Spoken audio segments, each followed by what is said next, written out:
Bir nəfər İmam Hüseyin Aleyhisselamın o zaman yanına gəlir və İmam Hüseyin Aleyhisselama buyurur ki, canım sənə fəda olsun, ey Peyğəmbər nəvəsi, mənə elə bir yol göstər, mənə elə bir əməl öyrət ki, mən günaha düşməyim, mən günahın girdabında, günahın bataqlığında üzməyim. Ne edim ki, günahlardan özümü çəkindirim. İmam Hüseyin Aleyhisselam, Allah'ın salam və rəhməti olsun ona, belə buyurur, İf'al xəmsətə əşya, 5 şeyi imam ona tövsiyə eləyir. Buyurur ki, mən sənə 5 şeyi tövsiyə edirəm, o 5 əmələ riayət elə, vəznib maşid, nə istəyirsən git günah elə. Birincisi buyurdu ki, la təəkul rizqallah vəznib maşid. Allah'ın sənə verdiyi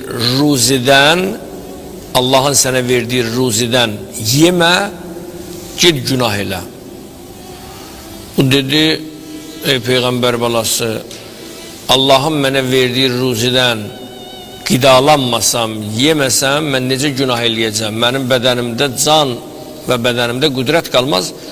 İmam buyurdu ki, öz qərarı özün ver. Yəni Allah'ın verdiyi ruzidən yemə, git günah elə. Mümkün deyil.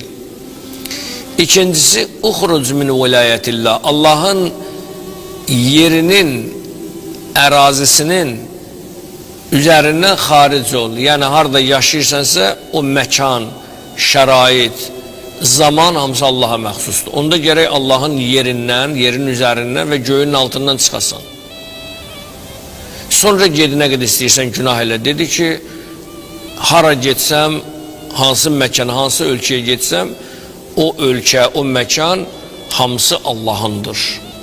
Dedi, onda niyə günah eləyirsən? Üçüncüsü, utlub mavdəən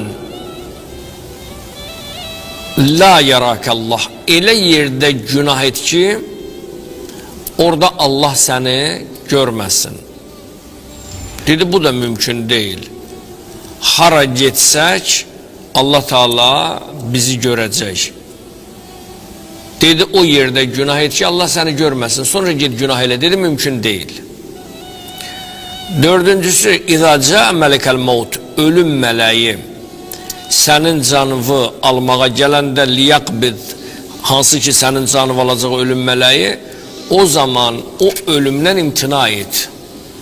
Deyinən, bugün gəlməz, sabah gələrsən. Dedi, o da mümkün deyil. Dedi, onda niyə günah eləyirsən?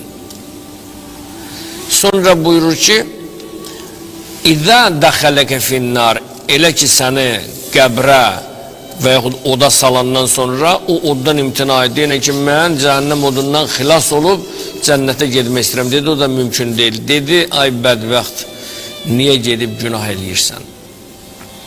Ümumiyyətlə, Ramazan ayının, bunları mən niyə qeyd edirəm? Hara fikrimizi yönəltsək, hansı səmtdə, hansı formatda biz danışsaq, mümkün ki biz Ramazandan gəlib oradan keçəcəyik. Yəni Ramazan bizə bunu göstərir ki, insan şəxsiyyətinin formalaşması Allah'ın əmrlərinə tabi olmaq yolundan keçir. Yəni hər kəs Allah'a tabi olarsa, iman gətirərsə, salih əməl eləyərsə, düz olarsa, doğru olarsa, insanın həyatı gözəlləşəcək və insan qeyri-ixtiyarı Allah'a olan məhəbbətini izhar eləyəcək.